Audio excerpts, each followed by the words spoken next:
Okay, folks, here is what I want you to do. On your test, any problem that doesn't have a 6, let's say this one has a 5 next to it, that means something's wrong in the problem. So I want you to fix anything that doesn't have a 6 right out there. If it has a 4, 3, 2, 1, you're gonna write your corrections off to the side in a different colored pen or pencil. Okay, so it really stands out. Now, the way I like to do interior angles of a regular polygon is actually find the exterior angle instead. So let's say you had, some regular polygon cruising along like that. The exterior angle is right out here, right?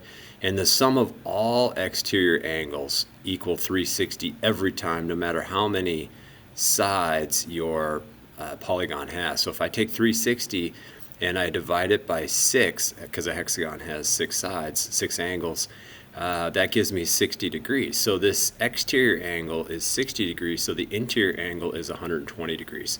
So right here, 120 degrees.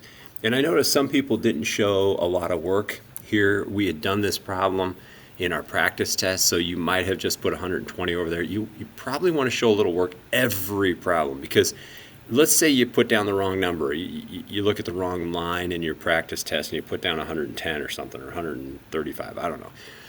You're going to get a 1 out of 6 if you don't have any work over here. But if you had some work, you might get a 5 out of 6. Okay, so the safe thing to do is put down some work every time. Hey, on a pentagon, the sum of the interior angles is 540 degrees. So put down maybe 540. There's a 90 here, a 90 there, and a 90 there, right? That's what that little symbol means. So 3 90s makes 270 degrees. And then we have these other 2 angles right here.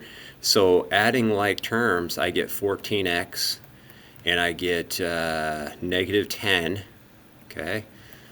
And we're gonna add all the angles together and set equal to 540. All right, so what I might do is I might just move the 270 over with, without combining these like terms, because I know 270 is half of 540. So if I subtract 270 from both sides, I don't have to do a whole lot of thinking. I know that's 270. And so now I'm down to 14x minus 10. If I add 10 to both sides, I get 14x equals 280. And then I divide by 14. X is going to go into there 20 times. But you got to be careful. They don't want x, they want angle C. So I take that 20 and I put it right there for that x value, right? So if I put 20 right there, I get 8 times 20 is 160. And then if I take 160 and I subtract 11 from it, I get 149. So I was looking for 149 degrees right there. All right, on number 3, you put down a little picture of a parallelogram maybe, and you put W is right here. If W is right there, it goes around the figure clockwise or counterclockwise, the letters do. It doesn't matter which way you go, but don't go diagonally. So W, X, Y, and Z. And they want angle Z. So if this one's 38, okay, if that one's 38, well, Z over here is supplementary to W, because they're consecutive angles in a parallelogram, or they're same side interior angles between parallel sides. So this would be 142 degrees. 142, I got that by going 180 minus 38. That gives me 142. On the next one, we've got a parallelogram, and it wants angle E. Well, E is the same as G, so if I can find G, I am good to go. So I would add these two, just like we were doing on this one. These two have to equal 180 degrees. So 3x and 7x makes 10x. Okay, so we're adding like terms, 10x. And then negative 15 and negative 5 make negative 20. When you add those together, and that's equal to 180. So we add 20 to both sides, and we divide by 10, and we got 20 there. We put 20 in right here, so 7 times 20 minus 5, that's 140 minus 5, so 135. So angle E over here is 135, because this one down here is 135. Now, FG is this side. This side is equal to EH. So if I can find y, plug y into here, then I'd have FG over there. Well, I'm going to set y plus 8 equal to 3y. y plus 8 equals 3y. Let me just circle those. See, I'm setting this one equal to this one. These opposite sides are equal, right? And so if I move the y over by subtraction, 2y equals 8. If I divide by 2 on both sides, I get 4. So my y is 4. I take that y value and I plug it right there, right? So y, let's see, 4 plus 1 is 5. 5 times 2, right? So I'm going 2 times 5. This is 10 long. So this side over here is 10 long. All right. Next page looks like this. There were more problems on the back than there were on the front, right? I had a little picture over here to kind of encourage you to graph it, right? So if I go over 1 and I go up 3, so let's put E right here.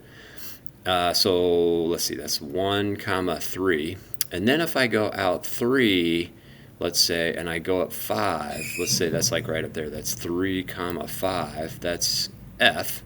Okay, so far it goes E to F, right? Because it goes in that order, E to F, then to G. So let's mark G. Where's G? 4, let's say 4 is like maybe like here. 4, 2, let's see, 2's got to be a little higher, I think, because that's 3 over there, right?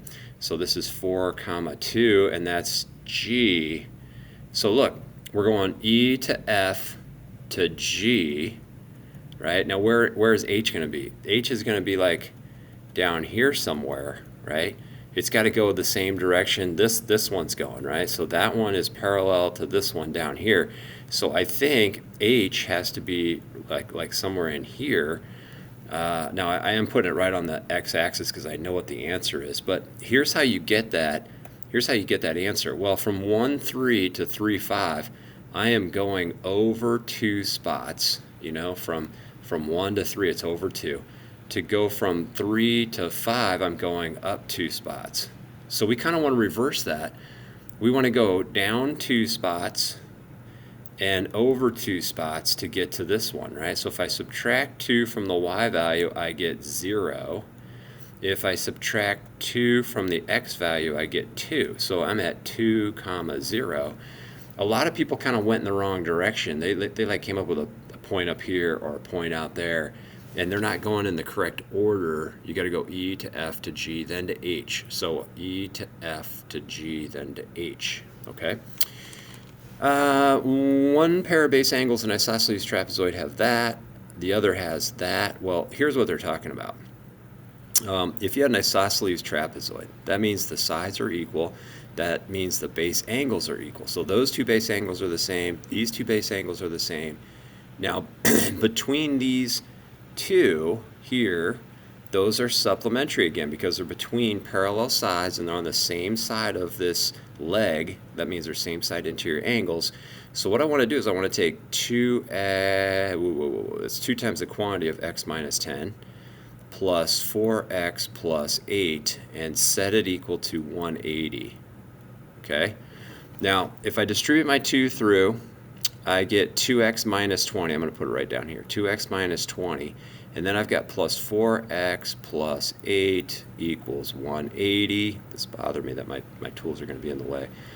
And then I add my like terms, so I get 6x and negative 12 equals 180. If I add 12 to both sides, I get 192. Okay, how many times does 6 go into there? It's going to go into there 32 times, I think. So my x value is 32. Boom. I'm done. Trapezoid PQRS has those. Okay, so I would definitely graph this. You know, it says one of the points is at the origin. So here's one of the points at the origin. The other point that I noticed is up here at 0, 4. So do you notice, like, it went up 4 spots right there? So this is 0, 4 right there. Let's put it right up here. And then it goes out to 12, 0. Boy, I don't know if my scale is going to look very good. So this side down here is 12, okay? It goes to 6, 4. So let's see, 6, 4 is going to be the same height and halfway between these 2 guys, right? So let me connect those 2. And then this is coming down like this, and this is coming over like this. So how long is this side? This side, oh shoot. This side is 6 long because we're going from 0 to 6, right? Now, the median is the piece that connects the, did I say median? Mid-segment, doggone it, I do that sometimes. The mid-segment connects the midpoints, right? The median of a triangle connects from the midpoint to the vertex, but this is called a mid-segment. And it's half the sum of these two, or it's the average of these two. So what number is halfway between 6 and 12? Well, that's 9.